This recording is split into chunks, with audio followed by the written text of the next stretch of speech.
continuación, su programa Día a Día Sin Barreras.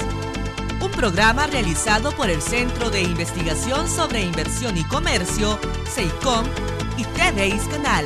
Somos tu imagen. ¿Qué tal, amigos y amigas televidentes? Bienvenidos y bienvenidas a una nueva transmisión de su programa Día a Día Sin Barreras, un programa que tiene por objetivo informarles y profundizar sobre temas de suma importancia y que afectan de alguna forma nuestra cotidianidad. En esta transmisión estaremos conversando el tema análisis a las políticas públicas del sector agropecuario en El Salvador, tema que fue base de un foro debate que la Red por la Agricultura Sostenible y la Soberanía Alimentaria RASA, y de la cual CEICOM forma parte, realizó recientemente en la Universidad Centroamericana José Simeón Cañas. En el foro debate participaron el asesor del Ministerio de Agricultura y Ganadería, Abraham Mena, Benjamín Ramos, representante de RASA, y la economista Julia Evelyn Martínez. A continuación, escucharemos un resumen de la intervención del asesor del Ministerio de Agricultura y Ganadería, MAG. Medidas de política pública que está implementando el Ministerio de Agricultura y Ganadería para contribuir a la seguridad alimentaria y nutricional de nuestro país. El tema alimentario en el ámbito global puede, enfocarse desde tres conceptos esenciales que tienen que ver fundamentalmente con seguridad alimentaria, soberanía alimentaria y el derecho a una alimentación adecuada. Desde este punto de vista, la seguridad alimentaria es un concepto técnico basado en la satisfacción de las necesidades básicas fundamentales y alimentarias de los grupos vulnerables a través de la implementación de programas y políticas públicas que hacen los distintos gobiernos en el ámbito global. Por el contrario, la soberanía alimentaria es un concepto político que se centra en un modelo económico más justo y focaliza en la satisfacción de las necesidades alimentarias y nutricionales de los pequeños productores y productoras y su derecho a producir. Con el devenir del tiempo fue apareciendo también, el concepto del derecho a una alimentación adecuada. Este es un concepto legal basado en los principios de los derechos humanos que se focalizan en los individuos como titulares de derechos, sobre todo los individuos más necesitados. Entonces, cuando uno empieza a analizar, a enfocar la seguridad alimentaria como un derecho, ¿qué es lo nuevo que encontramos en este concepto? El derecho a una alimentación adecuada complementa el concepto y el programa de seguridad alimentaria con los principios de los derechos humanos y los aspectos legales vinculados a estos derechos humanos. En ese sentido, en la base, de esa figura, tenemos el reconocimiento de los derechos humanos, que tienen que ver fundamentalmente, con la dignidad humana, la responsabilidad, el empoderamiento, la no discriminación, la participación, la transparencia y la regla de ley, que combinados con el concepto de seguridad que tiene que ver con la disponibilidad, el acceso, la estabilidad y la utilización, estructuran fundamentalmente el derecho a una alimentación adecuada. En este sentido, existen básicamente tres conceptos complementarios: seguridad alimentaria, soberanía alimentaria y derecho a la alimentación, que conforman un todo indisoluble para poder emprender una estrategia que contribuya fundamentalmente a eliminar algunos de los problemas estructurales que coexisten, en esta sociedad, en esta economía. A continuación, vamos a compartir con ustedes algunas medidas de política pública implementadas en el país por la presente administración para coadyuvar a la seguridad alimentaria y nutricional del país. Cuando ustedes revisan, el Plan Quinquenal de Desarrollo 2010-2014, hay por lo menos cuatro objetivos fundamentales, y uno de ellos dice que se persigue revertir la tendencia del aumento de la pobreza, en especial para la población más vulnerable. Otro objetivo tiene relación con el proceso de aumentar de forma sostenida la producción nacional para el consumo interno, para la exportación y la sustitución eficiente de importaciones con el propósito de disminuir la dependencia alimentaria. En este objetivo está intrínseco, básicamente, la connotación especial que reviste nuestro país. Nos hemos caracterizado, digamos, por padecer una dependencia alimentaria, principalmente cuando a partir de 1989, ¿verdad?, en este país se empezó a implementar una política que tenía básicamente tres ejes fundamentales, y era la desreglamentación del Estado. El Estado no tiene que intervenir en la economía, ¿verdad?, porque lo entorpece la privatización y la liberalización económica. Y fue, digamos, básicamente a través de este proceso de liberalización económica el mecanismo por medio del cual, digamos, en este país empezamos a depender de manera, digamos, sostenible de importaciones, fundamentalmente, digamos, de arroz, de maíz, a través, digamos, del mecanismo del Tratado de Libre Comercio con el Estados Unidos y Centroamérica. Otro instrumento, digamos, de política pública de la presente administración tiene relación con lo que es la política nacional de seguridad alimentaria y nutricional, digamos, garantizando el derecho a una alimentación saludable con inclusión y equidad 2011-2016. Y es, digamos, a este instrumento de política, ¿verdad?, que fue básicamente lanzado oficialmente desde la Comisión Nacional de Seguridad Alimentaria, la CONASAM, en la que participan la Secretaría de Inclusión Social, la Secretaría Técnica de la Presidencia, el Ministerio de Salud y el Ministerio de Agricultura y Ganadería, digamos. Y esto es así, digamos, como lo que sería la institucionalidad política de la comisión. Pero esta comisión tiene un brazo técnico y es el COTSAN, el Comité Técnico de Seguridad Alimentaria, o el Consejo Técnico de Seguridad Alimentaria, digamos, y está conformado por los Ministerios de Educación, el Ministerio de Economía, el Ministerio de Medio Ambiente, Ministerio de Trabajo, la Defensoría del Consumidor, el CENTAMAG y la Corporación de Municipalidades de la República de El Salvador, COMURES, básicamente. Al revisar esta política de seguridad alimentaria, uno encuentra las siguientes líneas estratégicas de la política. Primero, promover y mejorar la producción nacional de alimentos inocuos y saludables, garantizar el acceso físico, económico y cultural a una alimentación inocua y saludable. Las otras líneas estratégicas apuntan a garantizar la calidad y la inocuidad de los alimentos para el consumo de las personas, implementar un sistema de información, vigilancia, monitoreo y evaluación de la seguridad alimentaria y nutricional a nivel nacional, departamental y municipal, con enfoque intersectorial y orientado a la toma de decisiones. Acá tenemos quizás de forma sintética lo que es el Plan de Agricultura Familiar, y este Plan de Agricultura Familiar tiene básicamente 4 programas vinculados y articulados entre sí. El Programa de Abastecimiento Nacional para la Seguridad Alimentaria y Nutricional, ¿verdad? Este es un programa que tiene como objetivo per se coadyuvar a la seguridad alimentaria. El segundo programa es el que se vincula a la agricultura familiar para el encadenamiento productivo, el programa de enlace con la industria y el comercio y el programa para la innovación agropecuaria. Este programa, ¿verdad?, se está articulando o enlazando, digamos, con la industria y el comercio a través de algunos convenios de comercialización que ya se tienen, ¿verdad?, en el ámbito de los granos básicos, pero también, digamos, en el ámbito de las frutas y hortalizas, con algunos supermercados. De cara a lo que es el programa para la innovación agropecuaria, cabe destacar, digamos, que se está priorizando la generación de valor agregado, digamos, como un instrumento fundamental para desarrollar, digamos, más encadenamientos, la adopción de nuevas tecnologías, principalmente, digamos, ante la presencia del cambio climático, que es una realidad con la cual nos vamos a acostumbrar a vivir de hoy en adelante, y se están generando, digamos, nuevas variedades resistentes al cambio climático, bien, digamos, a la humedad, bien, digamos, al calor.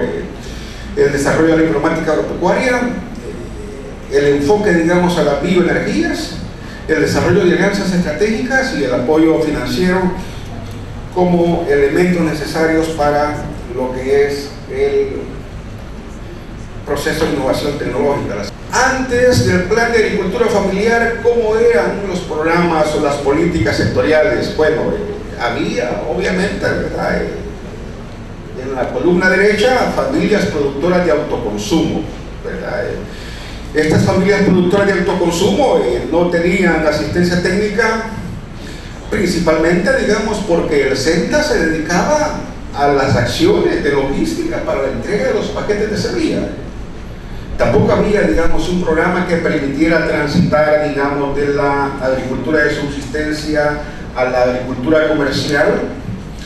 La producción de alimentos y generación de ingresos, ¿verdad?, era nomás sostenida a través de la entrega de insumos agrícolas. Estos paquetes, digamos, que se implementaron más, digamos, con fines políticos por la administración anterior, digamos.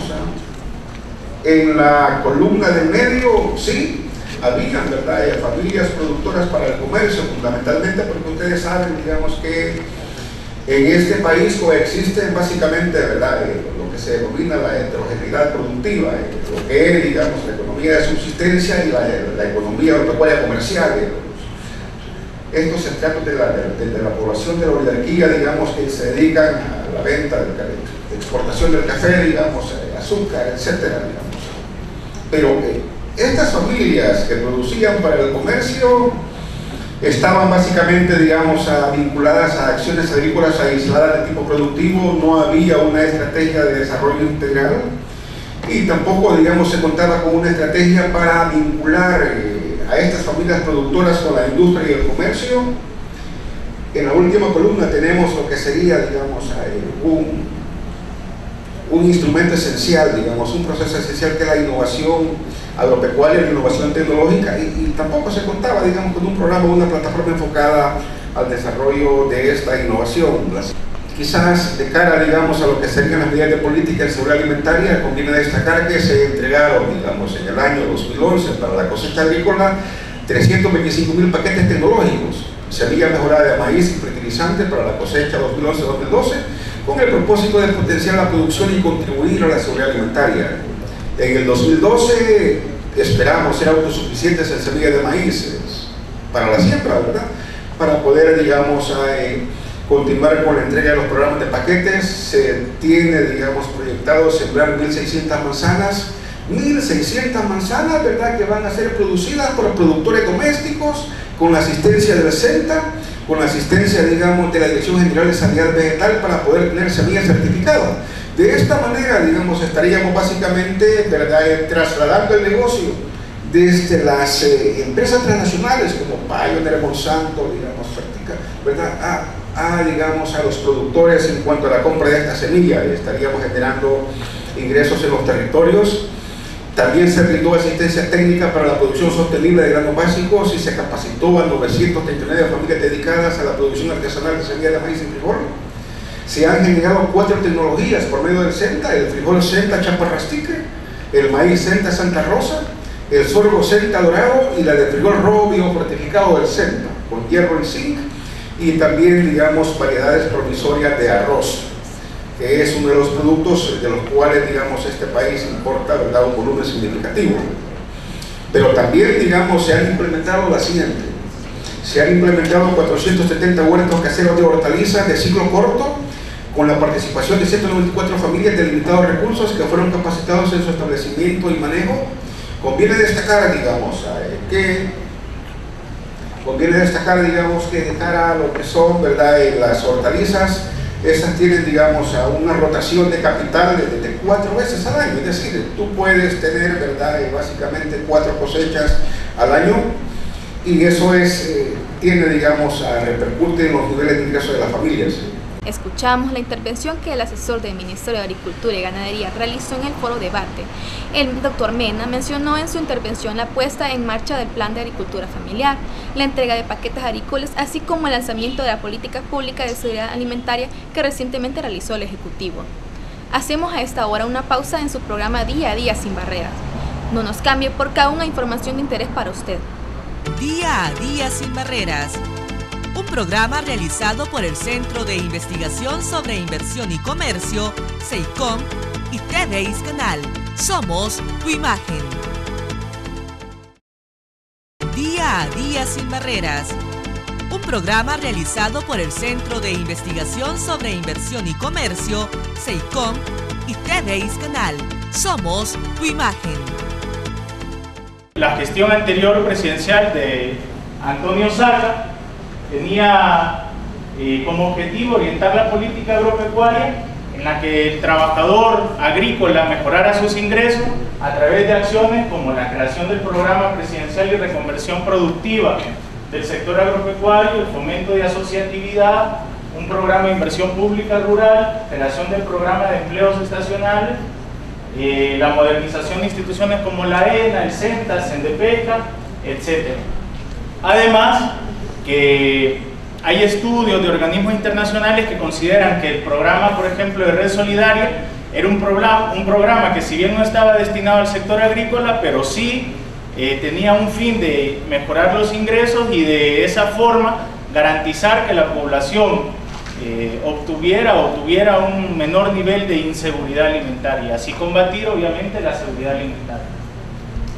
Pero también hay que señalar que fruto de ese periodo de gobierno se dan un montón de privatizaciones. Acá hay un cuadro resumen en donde hay, si no todas, pero la mayoría de privatizaciones que se dan en el periodo de Alfredo Cristiani hasta Tony Saca, en la cual el sector agropecuario obviamente se ve afectado a través de la privatización de sectores estratégicos, principalmente del azúcar. Del año 91, por ejemplo, al año 2009, al hacer un análisis de las principales fuentes de divisas en El Salvador, vemos cómo la estructura en El Salvador económica ha sufrido sustancialmente un cambio. Vemos en el caso de la agroexportación tradicional, en el 91 se tenían 271 millones de dólares registrados según el Banco Central de Reserva, y hemos pasado al año 2009 a 4.4 millones solamente. No así Maquila, que siempre representó, y las remesas, por supuesto, que van ganando cada vez más terreno. El Salvador, esta es una radiografía, digamos, de cómo estamos ahora. Se habla de 400.000 productores, 397.000 unidades de producción, 1.327.000 manzanas que se están cultivando, y que estas diapositivas, si ven allá en la esquina, dice MAG. No me voy a detener mucho porque ya el doctor lo hizo. Esto lo he retomado de la presentación oficial que tienen publicado en el sitio del Ministerio de Agricultura, en donde se especifica y se caracteriza la población agrícola en El Salvador. Ya el doctor ha hecho una explicación más detallada, entonces vamos a pasar más rápidamente. Aquí me quiero detener en el anterior. Se hablan de 395.588 unidades productivas a nivel de todo el país. De estas 390 se consideran familiares, y de esas tan solo el 14%, según el censo y según el Ministerio de Agricultura, son mujeres. Esto no solo denota un problema de invisibilización del trabajo de la mujer en el sector agropecuario, sino que no hay un esfuerzo ni una política seria desde el gobierno orientada a la publicación de cifras y de información estatal, estadística, con mayor grado de veracidad. Cuando uno va a las comunidades, resulta que hay muchísimo más que el 14% de mujeres que se dedican a labores agrícolas, pero resulta que según el gobierno tan solo 45.000 mujeres de 325.000 productores se dedican a labores agrícolas. Entonces habrá ahí un cuestionamiento también de cuál es la política o la línea orientada desde el gobierno en la inclusión de la mujer, en brindar igualdad de oportunidades. Pasemos. Hemos visto los 4 gobiernos, pero hoy estamos con un nuevo gobierno, el gobierno del cambio, el gobierno de Mauricio Funes y del FMLN. Y este gobierno, yo retomé lo de Red Solidaria porque esto se contemplaba también en la gestión de Tony Saca, y en el actual gobierno se mantiene el programa de Red Solidaria con otro nombre, que es Comunidades Rurales Solidarias, pero es lo mismo.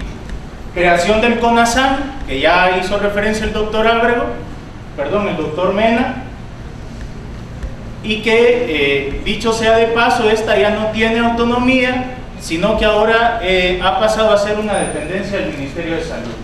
La Política Nacional de Seguridad Alimentaria y Nutricional, que como bien lo ha dicho y ha quedado reflejado en la exposición anterior, ha sido auspiciada por organismos internacionales como la FAO y por el Programa Mundial de Alimentos con fondos del BID y el Banco Mundial.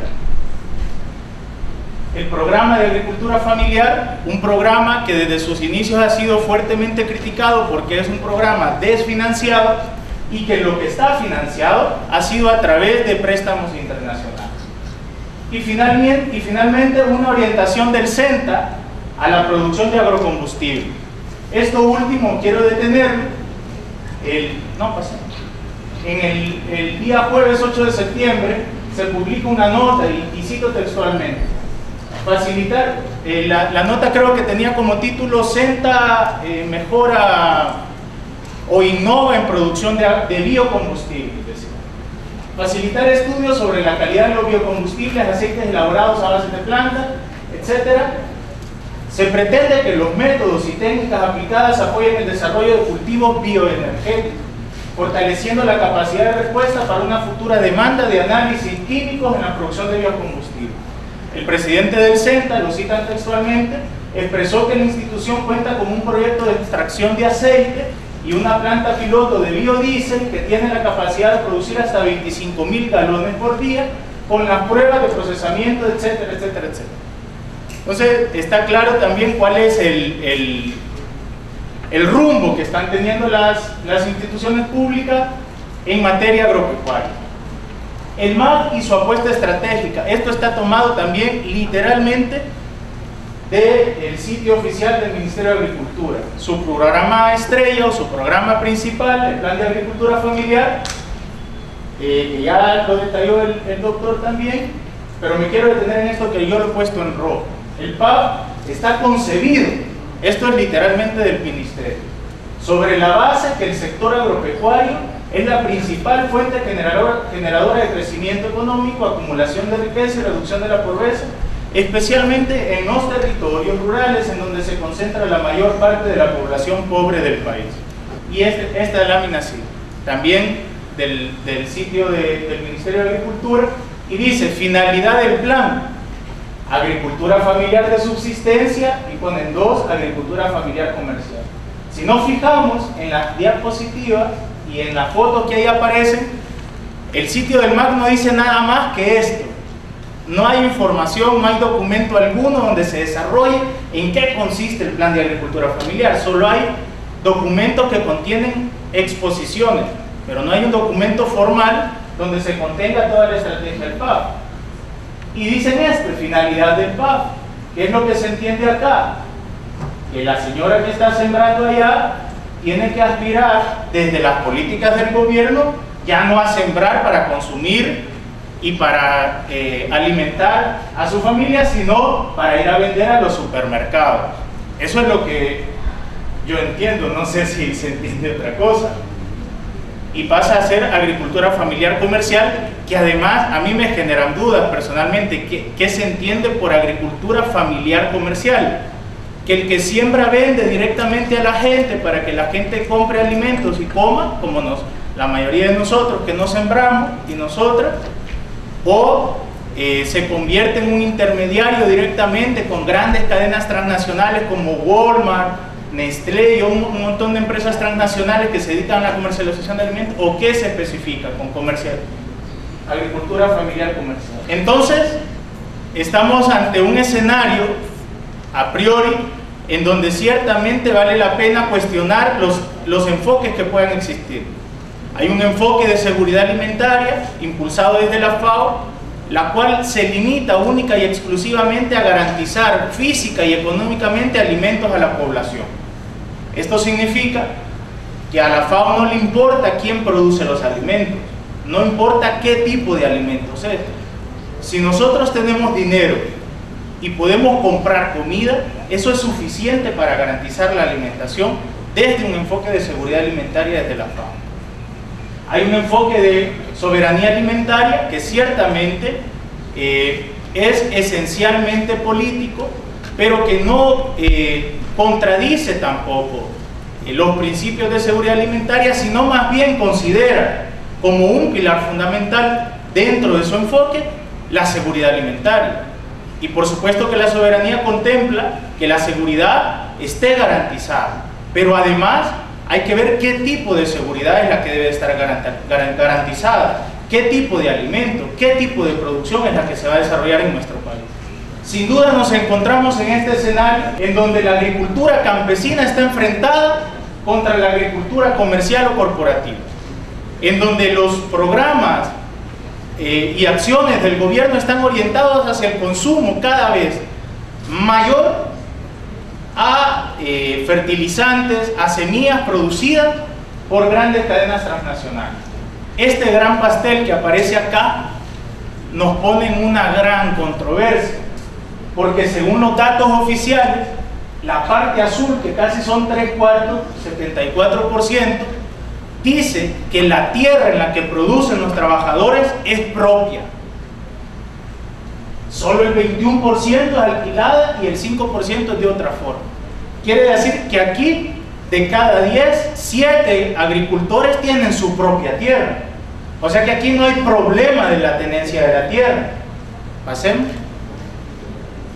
Y además, hay una desigualdad demasiado marcada entre hombres y mujeres en la propiedad de la tierra. En el año 2008, los hombres a nivel nacional tenían propiedad sobre el 81% de la tierra y la mujer solamente el 18.3%. Nosotros cuando hablamos con las mujeres nos dicen que esto se debe y que la consecuencia de esto es que para poder acceder mujeres a la tierra tienen que pasar por un montón de cosas que los hombres no pasan. Desde cosas muy sencillas de pagar y no sé qué, hasta acoso sexual, etc.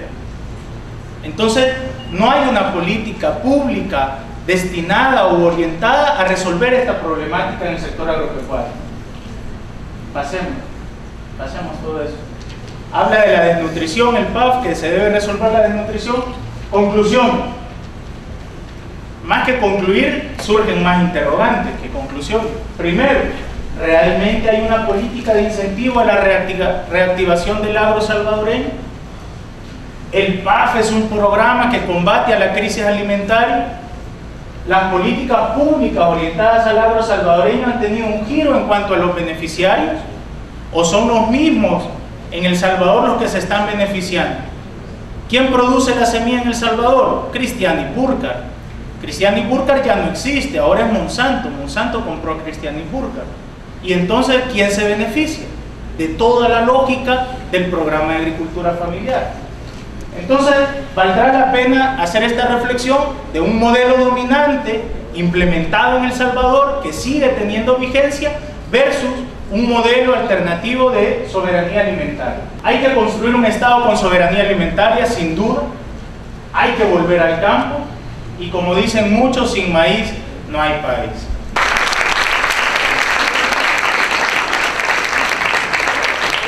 Escuchábamos la intervención de Benjamín Ramos. Sin duda, el gobierno debe mejorar en el cambio de mecanismo para garantizarle a la población una alimentación de calidad. Para finalizar con la primera parte de la presentación de este foro debate, les presentamos algunos de los comentarios hechos por los y las asistentes. Cuando él dice innovación, yo siempre que oigo esa palabra siento como que ando volando en las nubes. Y la realidad la tenemos en la tierra cultivamos. Yo vengo de una comunidad y yo sé que es cultivar porque cultivo. Pero a veces dice el ministro, yo voy a dar una capacitación a los agricultores. Los agricultores son otras cosas que necesitamos. No necesitamos que nos digan qué semilla vamos a sembrar. Nosotros necesitamos que nos lleguen a decir qué día vamos a sembrar, si nosotros ya sabemos. Son otras lógicas las que nosotros necesitamos. Y sabemos que las semillas criollas son las mejores. No necesitamos que nos regalen paquetes, porque ya lo dijeron ahí. Esa es una trampa que nos dan para que sigamos gastando. Y yo lo digo con toda seguridad porque yo cultivo, y cultivo semillas criollas, y cultivo con abonos orgánicos.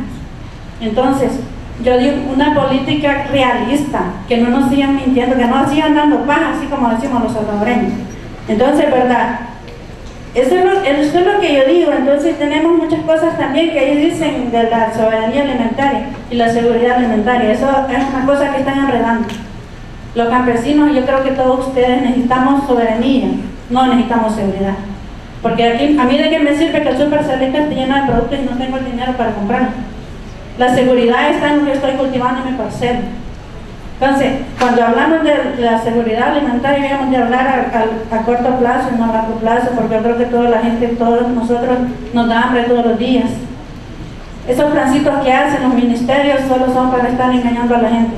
Y yo creo que ya bastante paja nos dieron a los salvadoreños, que nos pongamos los pies en la tierra, como digo yo. Lo importante de lo que están tratando es en lo que es la agricultura.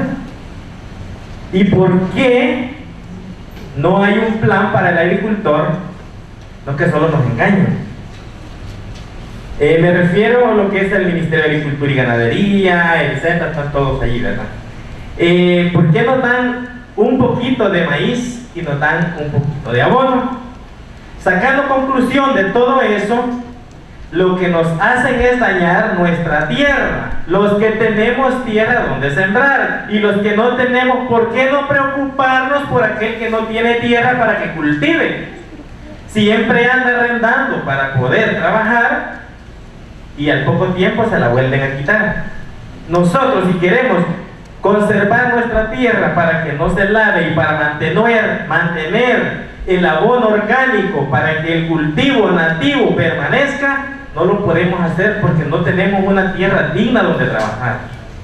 Entonces lo que se necesita es que el agricultor tenga tierra para poder trabajar y que la cuide y que conserve su propio abono orgánico para que pueda mantener la soberanía alimentaria. Y de esta forma, llegamos hasta aquí con su programa Día a Día Sin Barreras, recordándoles sintonizar la segunda parte de este tema el próximo jueves por Televisión Escanal.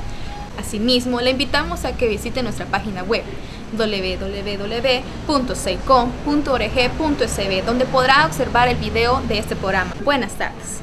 CEICOM presentó su programa Día a Día Sin Barreras. Le agradecemos por su fiel sintonía y le invitamos a que nos sintonice el próximo jueves por TV Iscanal. Somos tu imagen.